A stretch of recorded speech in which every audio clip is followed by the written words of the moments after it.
Jasprit Bumrah పునరాగమనం Sri Lanka test సిరీస్లో భారత్ ఆధిపత్యానికి మార్గం సుగమం చేసింది. డబ్ల్యూటీసీ ఫైనల్ రేసులో ముందంజలో ఉండడానికి ఈ సిరీస్ను 2-0తో గెలవడం టీమిండియాకు అత్యంత ముఖ్యం.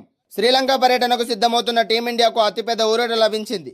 మోకాలి గాయంతో ఇంగ్లాండ్ పర్యటనలో ఆఖరి వన్డేకు దూరమైన భారత ప్రధాన పేసర్ జస్ప్రీత్ బుమ్రా సంపూర్ణంగా కోలుకున్నాడు. సెంటర్ ఆఫ్ ఎక్సలెన్స్ నుంచి ఫిట్నెస్ సర్టిఫికేట్ సాధించడంతో శ్రీలంకతో జరగబోయే 2 టెస్టుల సిరీస్లో బరిలోకి దిగేందుకు సిద్ధమయ్యాడు. ఇంగ్లాండ్ సిరీస్ సందర్భంగా మోకాలి గాయంతో మైదానాన్ని వీడిన జస్ప్రీత్ బుమ్రా ఫిట్నెస్ పై క్రికెట్ వర్గాలలో తీవ్ర ఆందోళన వ్యక్తమైంది.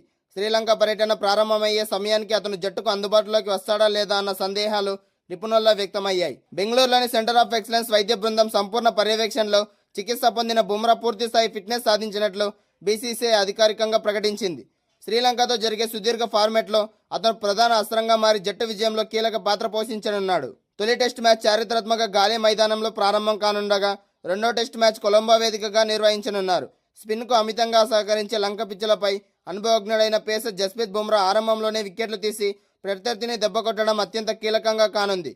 జట్టు యాజమాన్యం ప్రణాళికల ప్రకారం బుమ్రా 2 టెస్టుల్లోనూ పూర్తి స్థాయిలో బరిలోకి దిగే అవకాశం స్పష్టంగా కనిపిస్తోంది. ప్రపంచ టెస్ట్ ఛాంపియన్షిప్ ఫైనల్కు అర్హత సాధించడమే ప్రస్తుతం టీమిండియా ముందున్న ఏకైక పెద్ద లక్ష్యం. ఫైనల్ రేసులో నిలవాలంటే రాబోయే 9 టెస్ట్ మ్యాచ్ల్లో భారత్ ఖచ్చితంగా మెజారిటీ విజయాలు సాధించాల్సి ఉంది. శ్రీలంక గడ్డపై జరగబోయే ఈ సిరీస్ను 2-0తో క్లీన్ స్వీప్ చేయడం ద్వారా పాయింట్ల పట్టికలో అగ్రస్థానాన్ని మరింత బలోపేతం చేయాలని గిల్ సేన పట్టుదలతో ఉంది. ఉపఖండపు పిచ్చులపై శ్రీలంకను ఎదుర్కోవడం ఏ జట్టుకైనా సవాలే అయినప్పటికీ బుమ్రా తిరిగొచ్చిన వేళ భారత్ బౌలింగ్ విభాగం కొండంత బలాన్ని పొందింది. కొత్త బంతితో స్వింగ్ రప్పించడంతో పాటు పాత బంతితో రివర్స్ స్వింగ్ విసిరి ప్రత్యర్థి బ్యాటర్లను తలకిందు చేయడంలో బుమ్రా దిట్ట.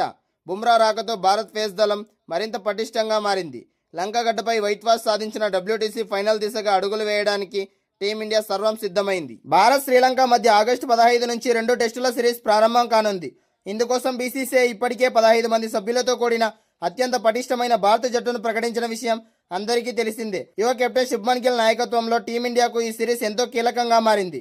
డబ్ల్యూటీసీ ఫైనల్ వెళ్లాలంటే ఇప్పటి నుంచి టీమిండియా ప్రతి మ్యాచ్ గెలవాల్సిన పరిస్థితి. అందుకే శ్రీలంక గడ్డపై 2 మ్యాచ్ల్లో గెలిచి డబ్ల్యూటీసీ ఫైనల్కు మరింత దగ్గరవ్వాలని టీమిండియా భావిస్తోంది. శ్రీలంక స్పిన్ అనుకూల పిచ్చులపై మన కుర్రాలు ఎలా రాణిస్తారా అనేది ఇప్పుడు క్రీడా వర్గాల హాట్ టాపిక్ గా మారింది. శ్రీలంక సొంత గడ్డపై ఎప్పుడూ ప్రమాదకరమైన జట్టే. గతంలో శ్రీలంక స్పిన్నర్లు భారత బ్యాటర్లను ముప్పతిప్పలు పెట్టిన చరిత్ర ఉంది. అయితే విరాట్ కోహ్లీ, రోహిత్ శర్మ లాంటి దిగ్గజ సీనియర్లు లేకపోయినా కూడా యువ ఆటగాళ్లు ఎంతో బాధ్యత తీసుకుని అద్భుతమైన విజయాలు సాధిస్తుండడం భారత క్రికెట్కు ఒక శుభసూచికం. గిల్ నాయకత్వ లక్షణాలకు ఈ సిరీస్ తన కెరీర్ను మలుపుగా మార్చే అవకాశంగా ఉంది. కాగా బ్యాటింగ్ ఆర్డర్ వైపు చూస్తే కుర్రాల జోరు స్పష్టంగా కనిపిస్తోంది. ఎక్కడ భయం లేకుండా బ్యాటింగ్ చేసే డాషింగ్ ఓపెనర్ యశస్వి జైస్వాల్, అలాగే అనుభవజ్ఞుడైన కేఎల్ రాహుల్ ఇన్నింగ్స్ను ప్రారంభించే అవకాశం ఉంది. కేఎల్ రాహుల్ సీనియారిటీ పరిగణలోకి తీసుకున్న బోర్డు అతడిపై ప్రత్యేక నమ్మకం ఉంచింది. ఇక వికెట్ కీపర్లుగా రిషబ్ పంత్ ఎంపికయ్యారు. పంత్ తన మార్క్ అటాకింగ్కు పెట్టిన పేరు. ఎంతటి క్లిష్ట పరిస్థితుల్లోనైనా ఒత్తిడికి గురి కాకుండా నిలకడగా ఆడే సత్తా ధ్రువ్ జురల్ సొంతం. ఇక మిడిల్ ఆర్డర్లలో సాయి సుదర్శన్, దేవదత్ పడిక్కల్ జట్టులో చాలా కీలకంగా మారుతున్నారు.